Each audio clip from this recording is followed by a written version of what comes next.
gente, tudo bom? Vamos conversar com o Guto. Deixa eu colocar aqui avisar ele que já estou entrando. Essa semana a gente está tendo a semana do Olhar Contemporâneo. A primeira e segunda aula já foram liberadas, a primeira na segunda e a segunda aula hoje, na quarta. Então, quem estiver aqui e não tiver visto ainda, corre para lá. Um monte de gente entrando aqui, Lolozinha, Wolf, Waltin, Guto, sejam bem-vindos todos. Hoje a gente vai conversar com o Guto, que é um colega do nosso curso Olhar Contemporâneo.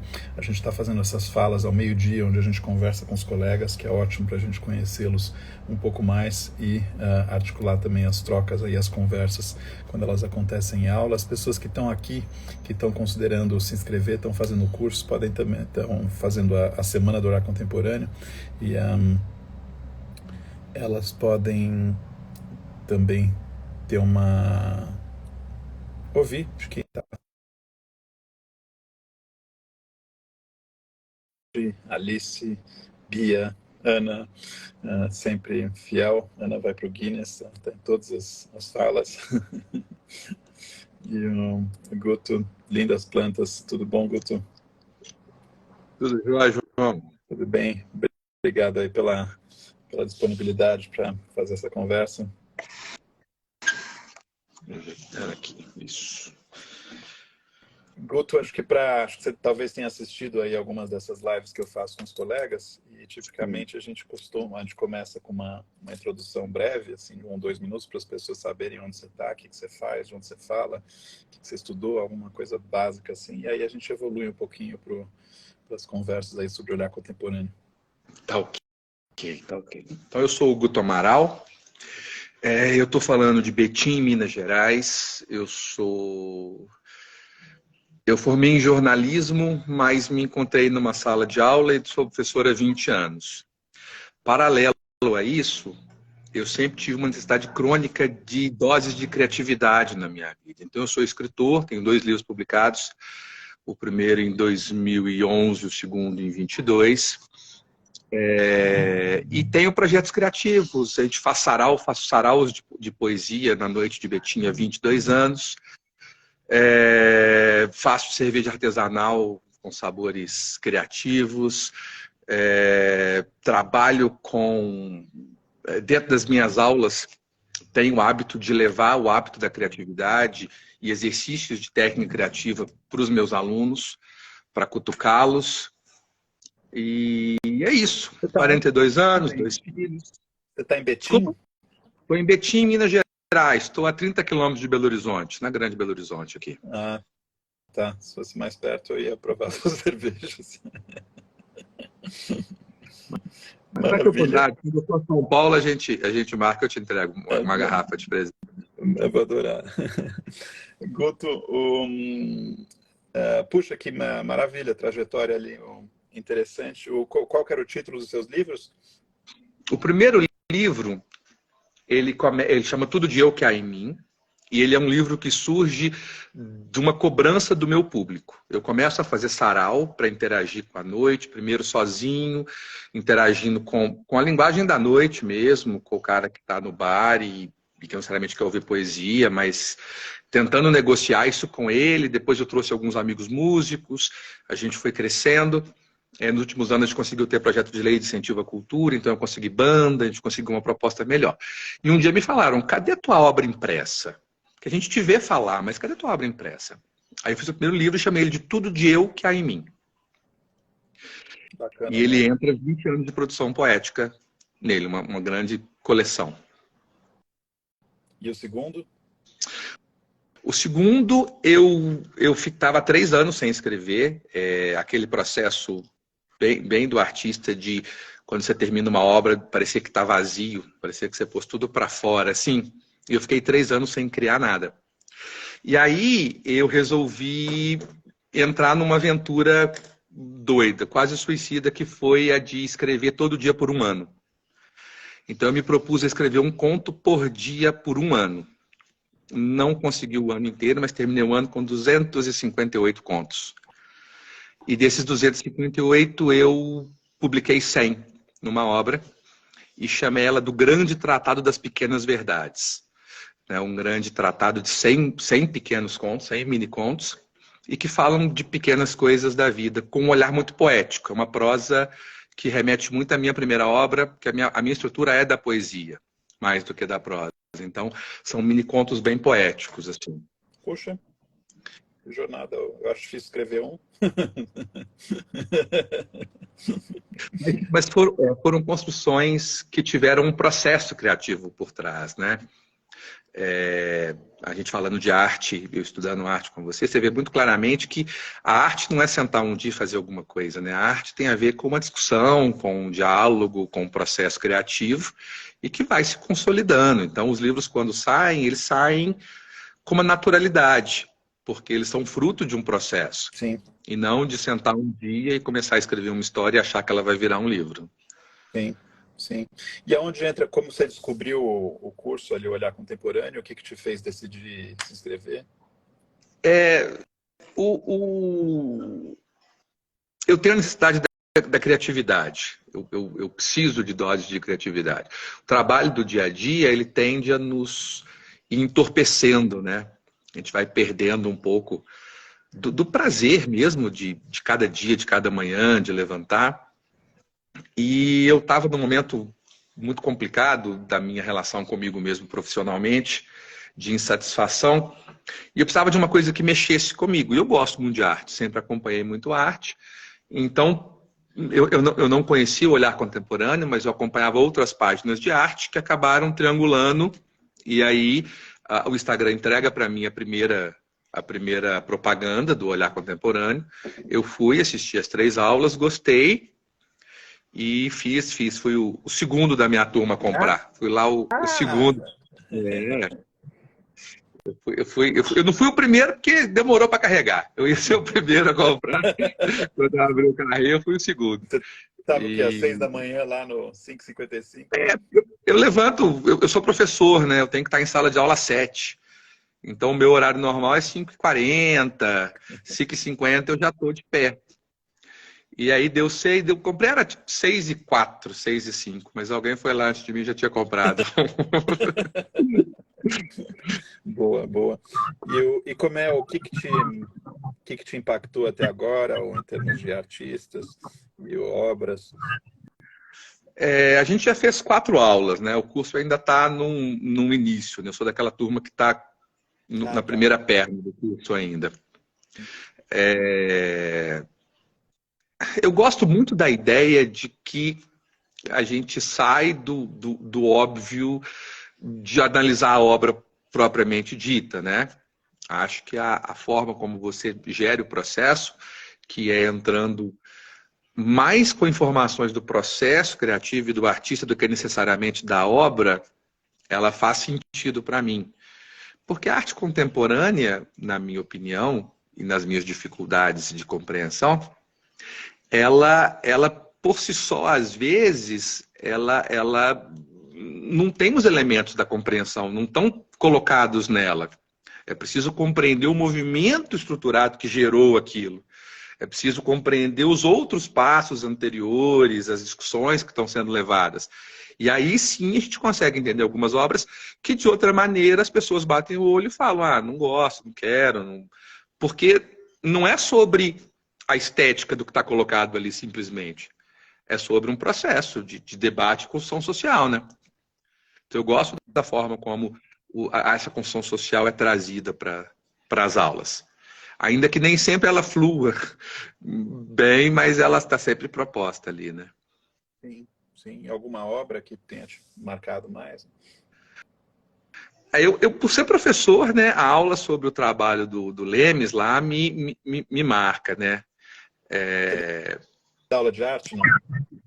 Não, eu sou professor de língua inglesa. Língua inglesa? E a língua inglesa, ela é muito interessante porque ela tem uma certa liberdade dentro da escola. Ela é menos compreendida que outros conteúdos, a gente tem uma certa possibilidade. Então, eu tenho o hábito de uma aula de criação por semana, onde eu proponho, por exemplo, hoje vocês vão criar uma marca de refrigerante novo. Os meninos têm que trabalhar aquela criatividade, a língua inglesa, obviamente, fazendo o slogan, trabalhando talvez a vinheta, alguma coisa assim, mas eu levo toda semana uma aula de cria alguma coisa para mim nesse sentido.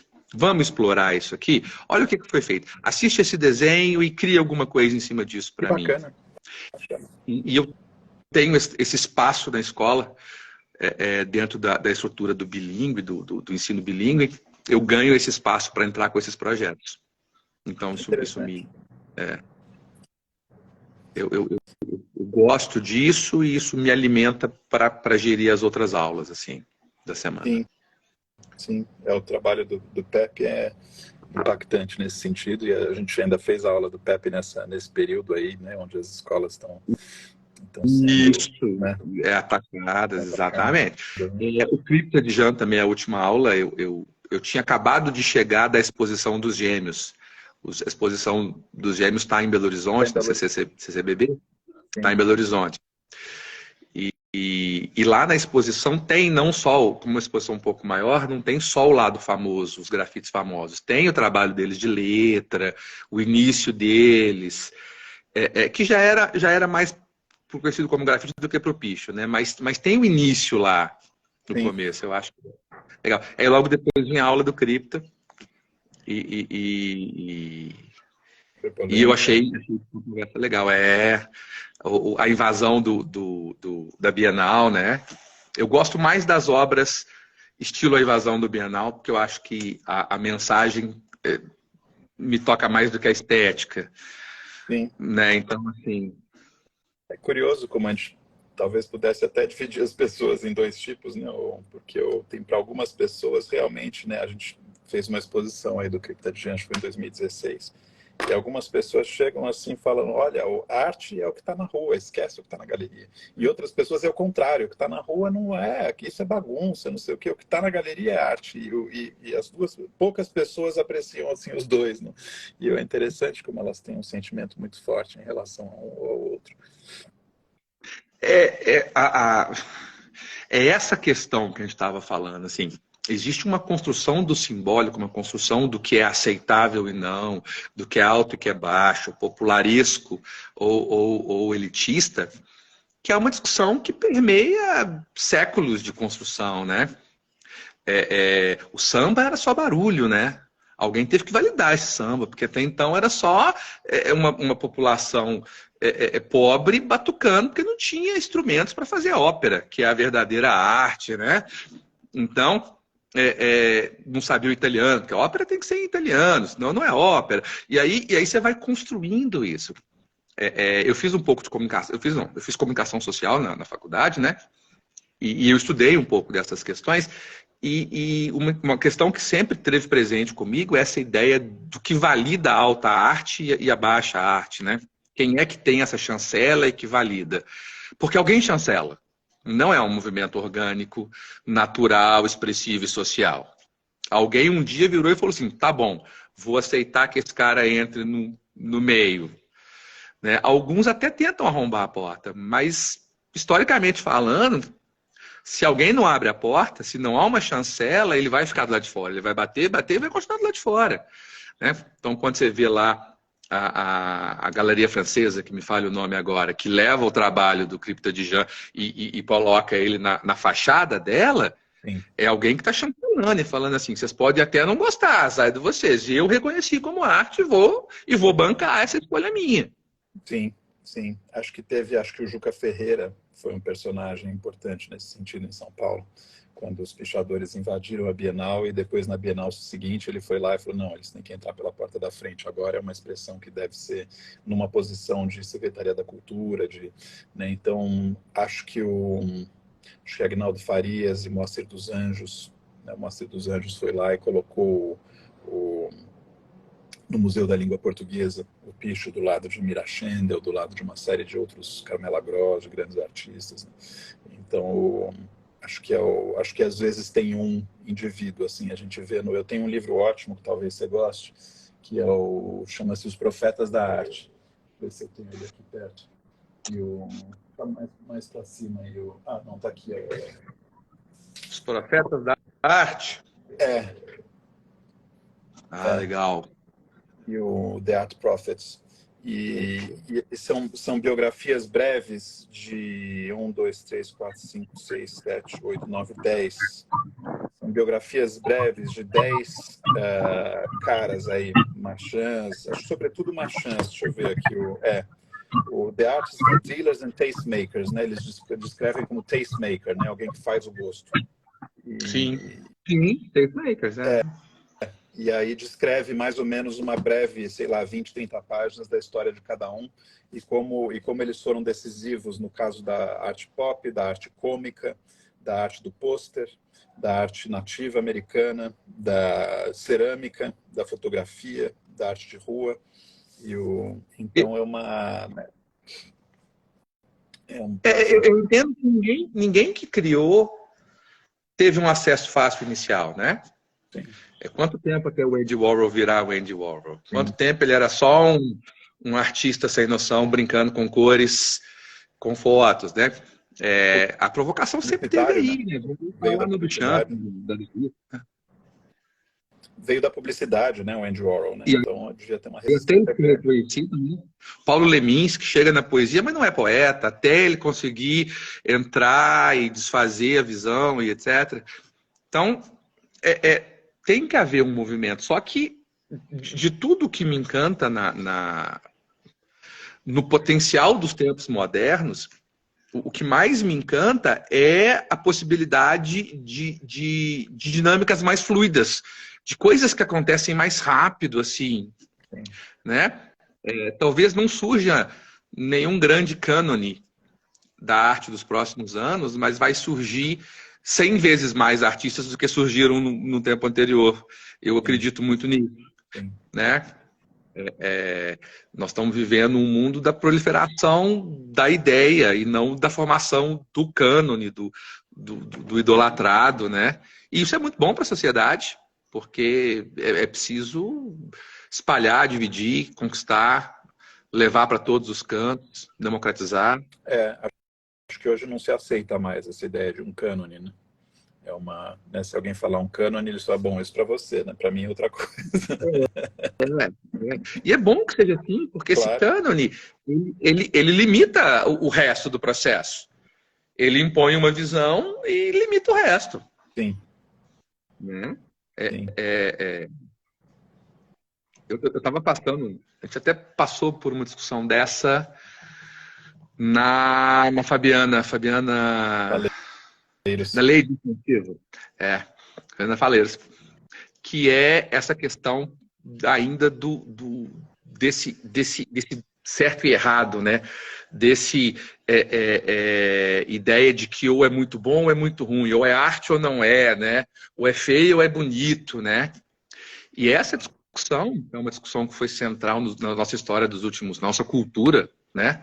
Nos últimos 2 milênios, pelo menos. Ela é uma discussão que está evoluindo para um outro lugar. Eu vejo de maneira muito interessante o surgimento da discussão em cima dos não binários, né? Que é uma das primeiras galeras que chegam para mim, que me tocam no seguinte sentido: eu não vou jogar mais esse jogo, não vou me definir, não adianta. Mas é isso ou é aquilo? Eu falo, não é, não vou, sabe? Não é entre isso ou aquilo, né? Eu tô em outro... Se errado, eu vou... Ou eu não vou entrar, ou eu vou entrar em outro lugar. Sim.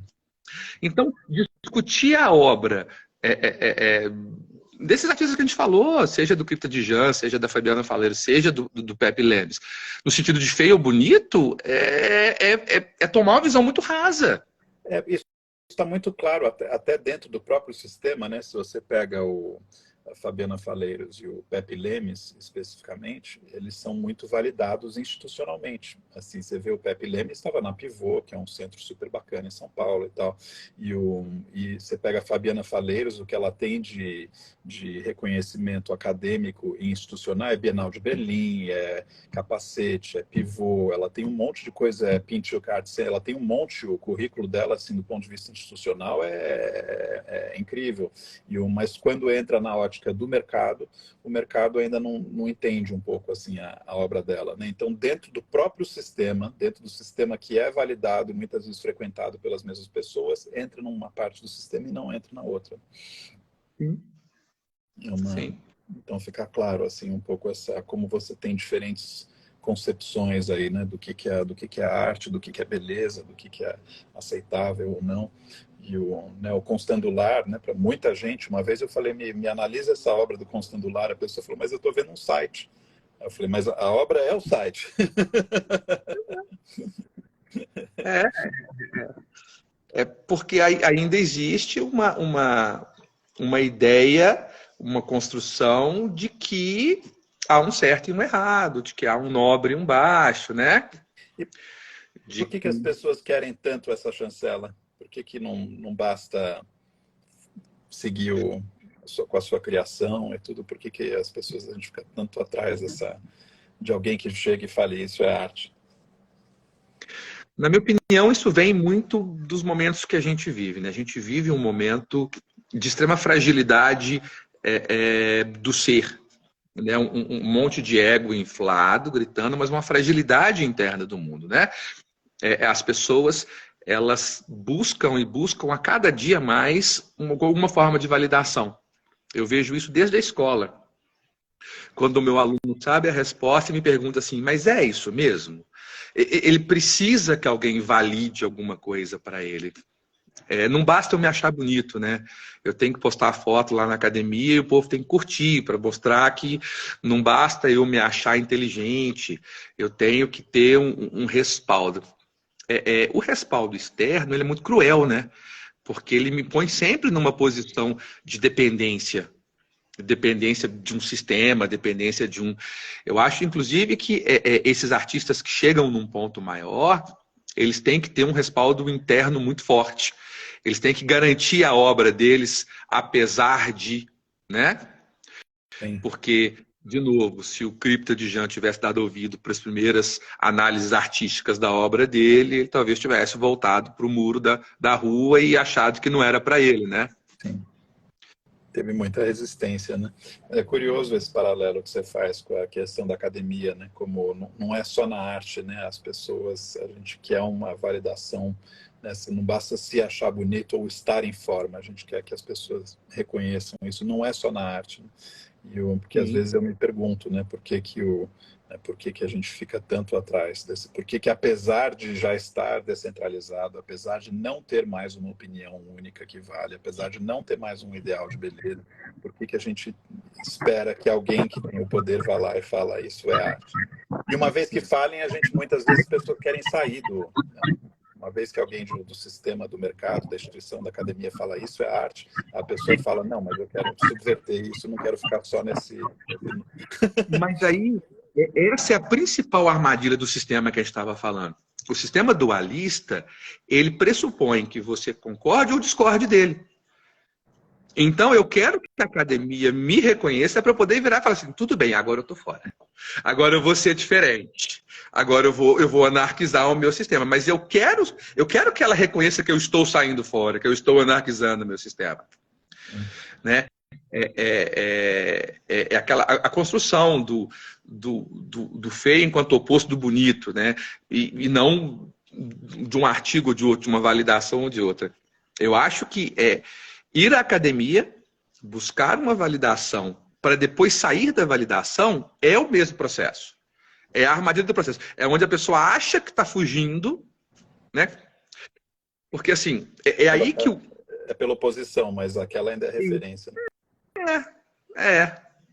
Sabe, se eu sou feminista em contraposição ao machismo, então talvez eu não seja feminista, talvez eu só seja um machista que tem valores pró-mulheres, mas eu continuo vendo sobre a mesma ótica.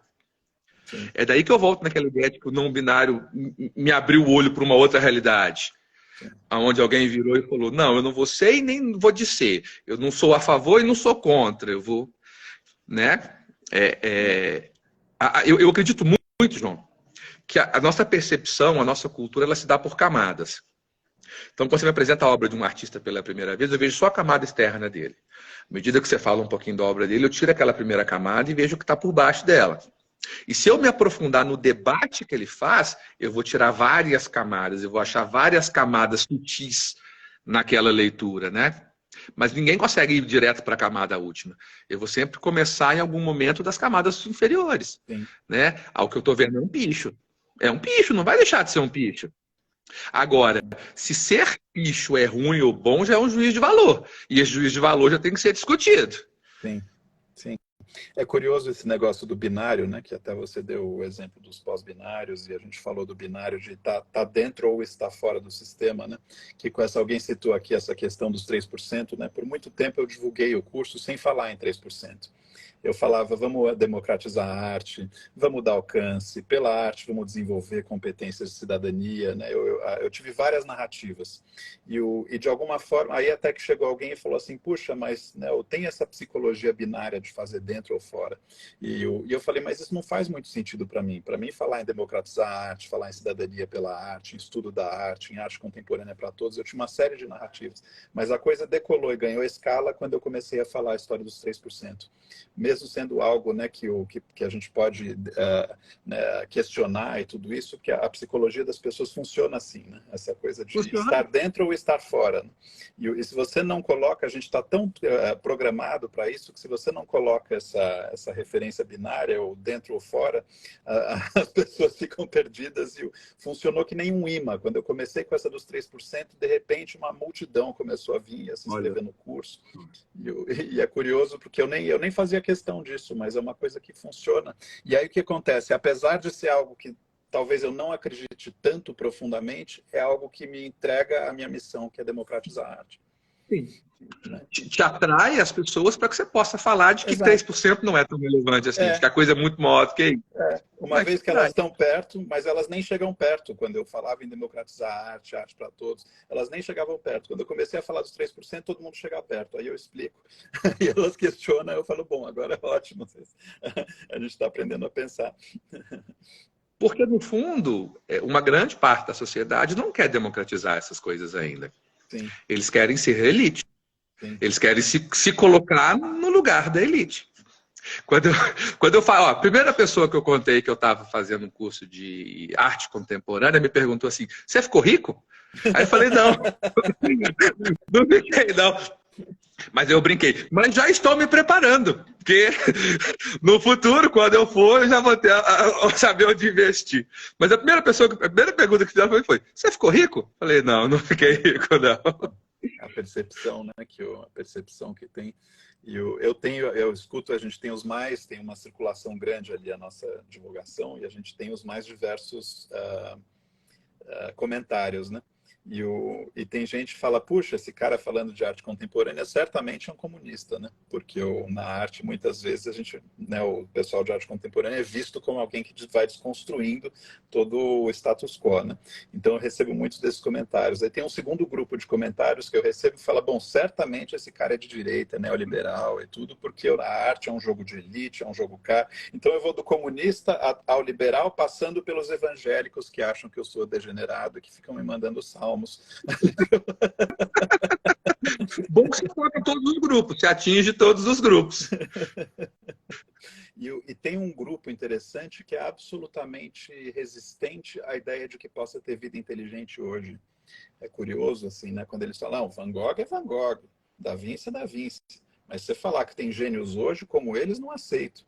Eu falo, não, mas peraí, pega um cara que nem o Yan Sheng, que trabalha com uma obra que eu acho que você não teve ainda a aula do Yan Sheng, ele trabalha com rivalidade algorítmica. Assim, ele é um artista que, além de ter feito animação, além de ter estudado ciências cognitivas, além de saber assim, a quantidade de competências do cara, assim, se eu fosse montar um estúdio para fazer o que ele faz, eu acho que eu ia precisar de 20 especialistas.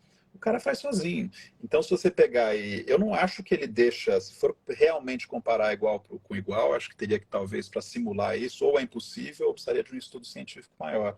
Mas, assim, falando por experiência e tudo, eu acho que a inteligência de muitos desses caras, né, hoje de manhã eu estava revisando um roteiro do Pierre Huyghe, não sei se você conhece, um artista francês aí que está entre os 10 mais influentes hoje, depois eu te passo o nome para você dar uma espiada. Aliás, tem aula dele na Hotmart, no curso da década de 90. E é um cara que você vai vendo de uma genialidade, assim, eu gosto de olhar para o passado, mas eu me recuso a achar que não tem vida inteligente hoje e competitivamente inteligente com qualquer época. Ah, de novo, eu estou na educação, eu estou na escola. E hoje esse discurso na escola chega com muita força. Os alunos hoje são menos aptos, não se estuda mais, os meninos não dão conta mais, os meninos não têm motivação, não têm interesse, é uma geração perdida. A gente ouve isso todo dia, né? E vou falar que a minha geração ouviu a mesma coisa, a geração do meu pai ouviu a mesma coisa, a geração do meu avô ouviu a mesma coisa. Toda geração que veio é pior, é mais perdida, tem mais problemas. Os problemas do nosso dia a dia, eles sempre são mais graves ao nosso olhar, né? E reconhecer algo estando dentro do processo, olhando de perto, é muito complicado. Mas sim, eu vejo muito isso. E uma das minhas áreas de interesse, que eu também leciono, é uma área de... Eu estudo um pouco de criatividade e futurismo. Olha que interessante. E aí, estudando com o pessoal da Aerolito, o pessoal da Perestroika, o pessoal da Keep Learning School, dessas escolas que promovem muito esse pensamento, os caras te provam e falam assim, como que não tem mais? Olha quantas startups surgiram nos últimos 6 meses, sabe? Olha esse projeto, olha aquele outro projeto. Você tem projetos alucinantes de uma complexidade técnica, de uma cooperação internacional sem história, porque os países, cada um defendia o seu, sabe? Você tem uma construção que a prática ela ignora, mas a gente tem aquela famosa curva do conhecimento, né? Sim. Que é o que eu sei, o que eu sei que eu não sei, e o que eu não sei que eu não sei, né? Essa parte toda, João, está no que eu não sei que eu não sei. Eu não sei que eu não sei sobre os grandes trabalhos de arte contemporânea que estão sendo feitos nas bienais, porque eu nunca fui a uma bienal, porque eu nunca entrei em uma. E porque a mídia padrão não vai também à bienal e não me coloca nela. Então, eu acho que não existe. Sim. Sim. E aí a gente fica muitas vezes numa conversa no conhecido, né? E aí os europeus são grandes marqueteiros, né? A história da arte europeia é um braço do imperialismo. A gente fica considerando aquilo como cânone, como não foi exposto a mais nada, né? E quem são os grandes artistas brasileiros desse cânone? Aqueles que copiaram obras europeias. Aqueles que europeizaram a arte brasileira. Sim. Né? Daí vem a importância de alguns momentos do modernismo ali, onde ele vira e fala, nós não vamos mais copiar nada que venha da Europa, né? Nós vamos criar a nossa própria cultura, mas continua, né? Continua um movimento de aquilo que acha eco no que a Europa está fazendo, cresce. Aquilo que não encontra eco no que a Europa está fazendo é menos valorizado, é menos construído, né? Sim, sim. Eu vejo eu vi isso muito na minha trajetória, assim, né? Tipo, chegando em Londres como brasileiro e querendo me estabelecer como marchand lá, né? O que você mostra, né? Eu tinha que mostrar coisas que faziam sentido no repertório deles, né? Então eles tinham um repertório de arte cinética, aí eu fui e eu tinha também, aí a conversa fica mais complexa, né? Porque eu tinha que entender quando eu faço uma exposição internacional ou mesmo no Brasil, eu sempre penso qual que é o público, né? Uma vez porque eu tive uma situação muito curiosa, assim, onde eu peguei e fiz uma exposição com o Cripta de Jean, onde tinham dois tipos de caligrafia. Isso a gente já está falando de um artista. Né, que trabalha com caligrafias preto e branco, caligrafia sobre tela. Assim, a gente já isolou uma série de variáveis para chegar em duas séries de obras, né, uma com a caligrafia A e outra com a caligrafia B. A gente leva essa mesma exposição com caligrafia A e B para a Inglaterra e para a Holanda. Um país compra muito a A e pouco a B, e o outro compra muito a B e pouco a A. É o ambiente, né, que define um pouco esse gosto, né? Então eles tendem a comprar o que tem a ver com o contexto de gosto naquele país, e o nosso contexto de gosto aqui no Brasil está, né, condicionado muitas vezes com o que eles definiram, a não ser que a gente passe por um processo de desconstruir e reconstruir. Está condicionado com o que eles definiram há 30 anos atrás, né? Há 20 anos atrás, né? Porque tem hora que nem atualizar os padrões a gente atualiza, né? A gente continua se referindo a construções mais antigas, né? Aqui o Valete colocou, os grandes artistas brasileiros hoje são desconhecidos por princípio. Olha, tem muitos artistas brasileiros conhecidos e acho que o público talvez tenha que fazer um esforço também, né? Agora a gente teve a SP Art acho que era R$70 para entrar. E tem alguém perguntando aqui, Raquel Martins, você tem azulejos atrás de você? São azulejos, eu gosto. Eu estava falando aqui, a gente teve a SP Art, era R$70 para entrar, esgotou todos os ingressos, esgotaram convites e tudo, né? E a Bienal é de graça. E eu tô a 30 quilômetros também como é que é? Maior museu de arte moderna a céu aberto do mundo. Inhotim, né? Eu vou te falar que a população do meu entorno não conhece o Inhotim. E o Inhotim tem um dia que é de graça a entrada, tem trabalho junto às escolas, etc. Aí nós vamos voltar nos 3%. Você vem de 3% porque a gente aprendeu que a arte é só para 3%. E que 97% das pessoas ou não vão gostar, ou não vão entender, ou não têm o que fazer nessa arte. Então, a construção de arte, ela é muito complexa, né? Você não mora no Brasil, você mora em São Paulo, sabe? Porque saiu de São Paulo, não tem galeria de arte mais. Sim. Para a gente ver uma exposição, para você ver um trabalho de alguém, tem hora que você tem que rodar muito. Tem hora que você tem que estar muito antenado com movimentos, porque não é orgânico, não tem uma exposição, não está aqui. Não flui, né? Assim, no dia a dia, assim, naturalmente a gente conversa com as pessoas, elas falam, você viu a exposição tal, você passou no Sesc, você passou no MASP, e você então, se você estivesse em Londres, no caminho de casa, passando pelo metrô, provavelmente você veria pelo menos 2, 3 obras que estão expostas aquele mês na galeria central da Estação X. Sim. Provavelmente, no caminho do trabalho, você passaria na frente de uma galeria que estaria com as portas abertas e, no mínimo, pela vitrine, você conseguiria apreciar alguma coisa que está acontecendo ali. Haveria um chamado para você. Né? E a gente ainda vive num mundo, num país que aprendeu que a arte não é para ele. Mas sabe que a minha visão disso às vezes é mais otimista, assim, porque eu fiz uma palestra uma vez, foi no Museu de Arte Sacra, assim, arte contemporânea no Museu de Arte Sacra. Eles tiveram a ousadia de me convidar e eu tive a ousadia de aceitar, porque até era meio, talvez um pouquinho fora, assim, de contexto. E eles ofereceram um cafezinho e um bolo, assim, daqueles que a gente compra em ponto de ônibus, assim, do pessoal que faz para vender. E acho que 500 e tantas pessoas registraram e acho que 100 pessoas apareceram.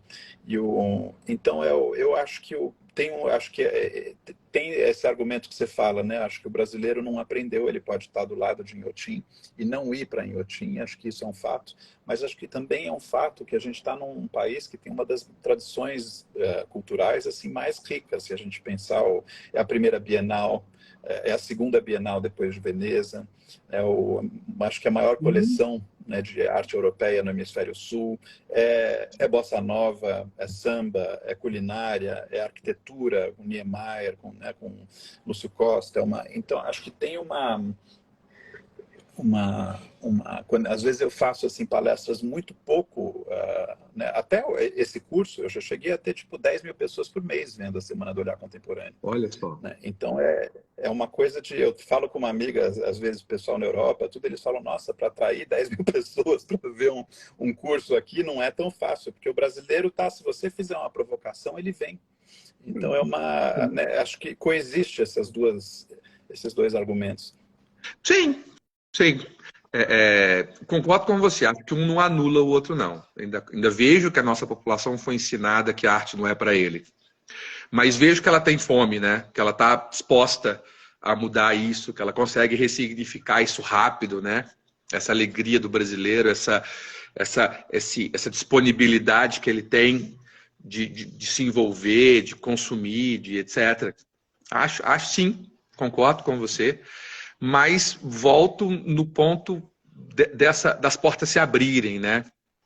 E as portas vão se abrindo a muita luta, assim. Cada artista sabe o tanto que ele lutou para aquela portinha estar aberta. E acho que a função é isso que tem de mais belo no seu curso, é isso que tem de mais belo no trabalho da Fabiana, a performance que ela faz no centro de São Paulo com o microfone, onde ela rompe, né? Tenta explodir. Daí a riqueza do trabalho do grafite, e aí, em termos de volume de obra, é com certeza a obra mais comum desse país. Não tem muito o que discutir. Em termos de volume de obra, não tem nada mais talvez específico. De público também, né? Acho que é difícil imaginar, talvez de público, né? Na própria área do que eu atuo mais, que é a área da poesia, né? Quem que é a grande referência da poesia é o Cooperifa, que é exatamente um sarau de periferia que começou a abrir as portas e tinha uma pessoa, e tinha duas, e tinha cinco, e de repente as coisas vão crescendo, né? E ganha status e tem há 20 anos, mas é preciso abrir algumas portas com um pouco de truculência, às vezes. É preciso pôr o pé em algumas portas e falar, pô, deixa entrar. Sim. Deixa entrar, porque tem espaço para todo mundo, né? Sim, sim. Quer comentar aqui? Alguém colocou aqui, como assim aqui fora de São Paulo não tem galeria? Desculpa, na região que eu moro não tem galeria, desculpa. Tem, mas a gente precisa caminhar bastante. Acha uma aqui, uma ali, mas eu vejo, a provocação foi em cima de São Paulo, sim, porque essa provocação que São Paulo não é Brasil, é São Paulo, é uma coisa que eu já ouvi muito, mas é mais para a Europa, né? Eu passei, até não estive na Europa, mas eu passei um tempo em Toronto, no Canadá, e eu via todo dia uma obra de arte, mesmo que eu não quisesse. Os caras faziam backbus com poema, os caras provocavam aquela população, especialmente no verão, quando a cidade ganha vida, certo? Uma troca muito frequente de coisa que está ali, ó. Eu não preciso ir num lugar para consumir, ela permeia a minha vida. E no Brasil a gente ainda tem que ir a algum lugar, né? Sim, e até ela, né? Muitas vezes. Sim. São Paulo tem algumas situações onde a gente cai nelas, né? Tinha aquele corredor na 23 de maio, era uma pena que foi apagado. E devem ter outras. Interessante. Tem um pessoal jogando um monte de perguntas aqui, gente. Eu acho que eu estou passando aqui, não sei se eu estou conseguindo responder. Alguém falou que eu vou ter que encerrar dentro de uns 10 minutos aí, infelizmente. Eu não sei, Guto, como é que tá. A gente pode continuar essa conversa em outro horário. E aqui tem o que tem atrás do cara de cima. São livros, são livros, Dida. E Dida, você falou que eu não conheço o Tambor do Maranhão. Tu adoraria conhecer. Vamos marcar. Não? Queremos conhecer. Deixa eu ver se tem aqui. É realmente isso? Cada pessoa no seu quadrado? Não entendo em que contexto veio essa pergunta. Eu ainda não consegui assistir a segunda aula, tá? Acho que eu ia te fazer uma pergunta, Hugo, com respeito ao seu livro. Só mais uma coisa, antes de falar do livro. Eu sou nascido em Ouro Preto.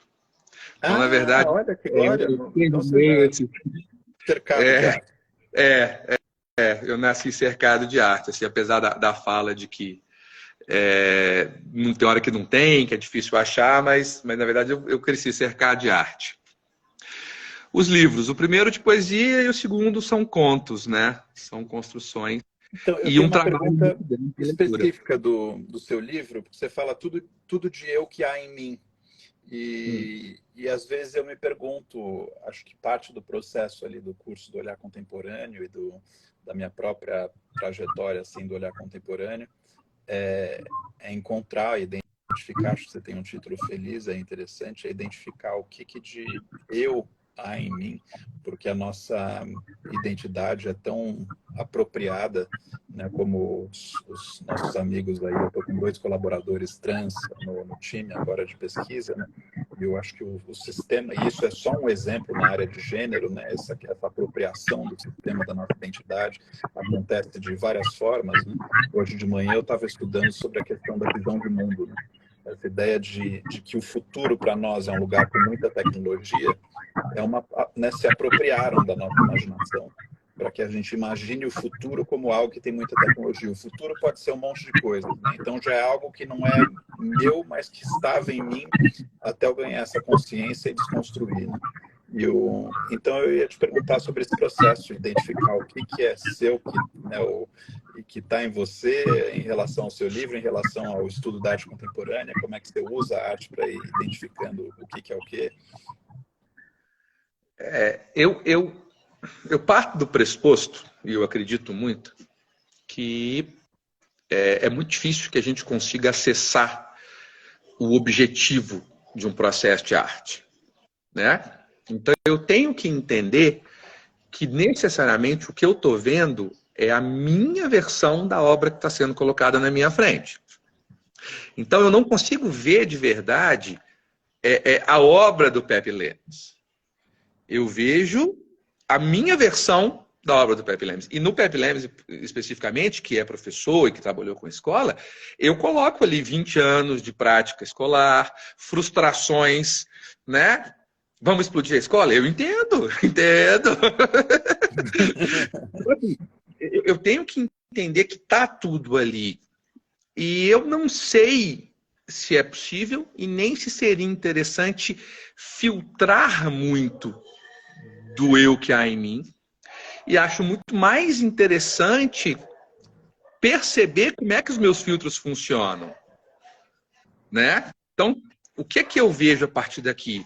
Pode ter uma obra que eu simplesmente não goste, porque ela toca em coisas minhas, em pedaços meus que eu não quero ver, que eu não quero elaborar nesse momento, que me incomodam. E pode ter obras que me trazem. Então, eu puxo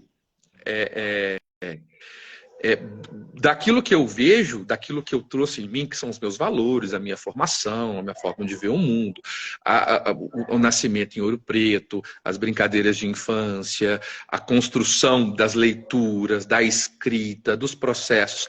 Eu puxo isso e eu reconheço que isso não é a verdade, mas que isso é o meu filtro.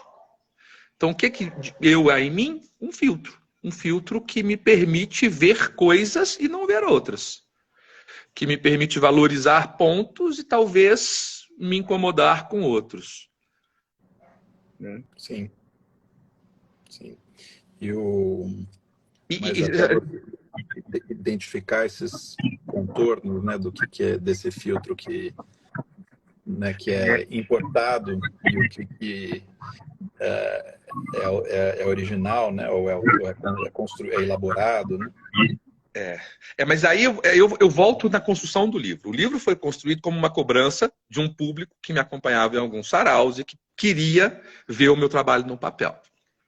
Eu pus o primeiro poema que eu fiz na vida, aos 7 anos de idade, que foi o meu primeiro incentivo para entrar no mundo da arte.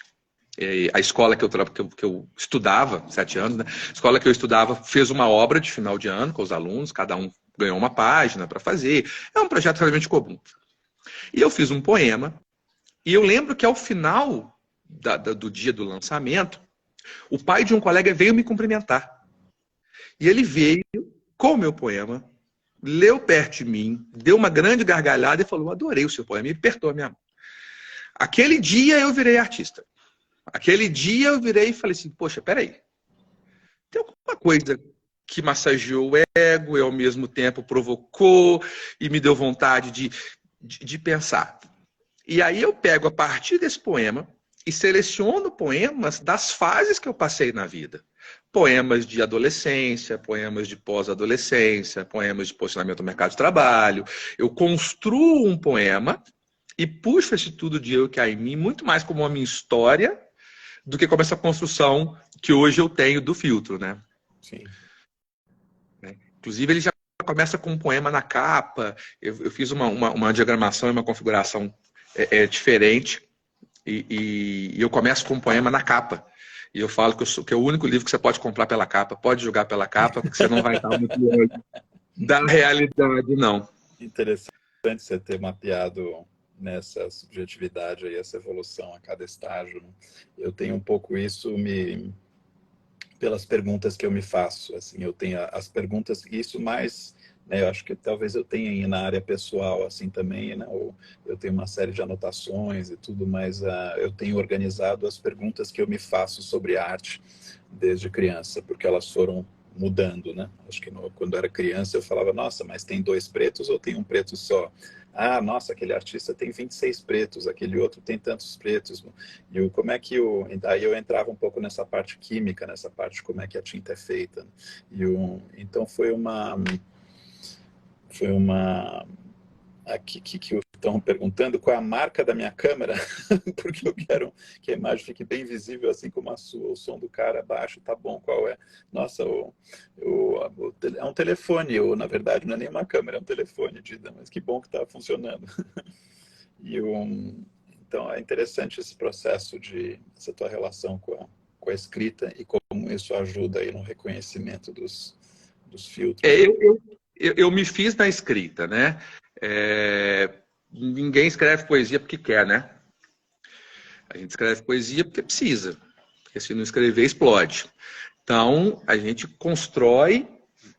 Consegue pegar um livro de cada para mim? Um livro de cada, meu? Então, assim, existe um processo, esse processo de construção, e o meu se dá pela escrita, o meu se dá pela palavra. Na aula de artes da escola, quando tinha que pintar, eu fazia um poema na tela, assim, escrevia um poema na tela e pintava o fundo.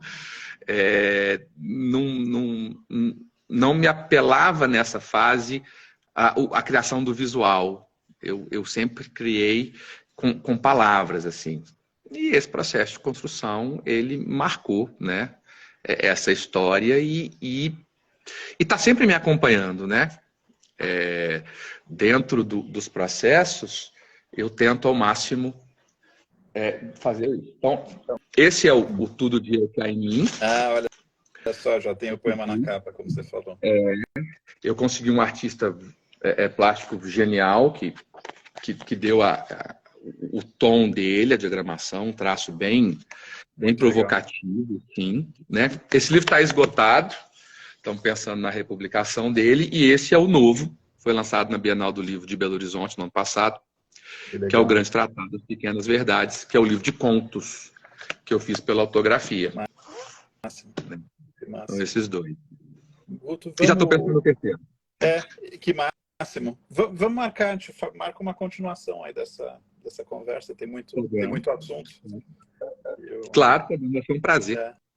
Adorei ver seus livros, adorei aí a interação do pessoal, aqui o pessoal falando sobre palavra e arte.